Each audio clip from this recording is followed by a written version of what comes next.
ये है खुजदार की रिहायशी शहर बानो जो नाखलफ औलाद के मजालिम का शिकार होकर वजीर मेंशन रेलवे स्टेशन पर बेयारो मददगार पड़ी है।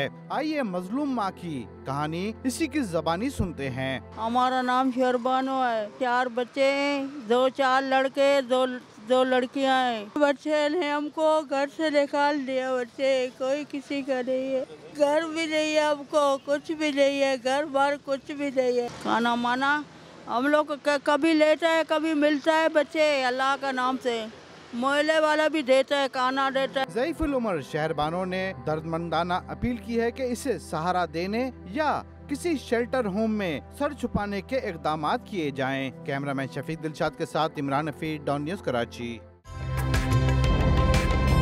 ताज़ा तरीन वीडियोस के लिए हमारा YouTube चैनल सब्सक्राइब करके बेल आइकन प्रेस करिए ताकि आपको मिले हर अपडेट सबसे पहले।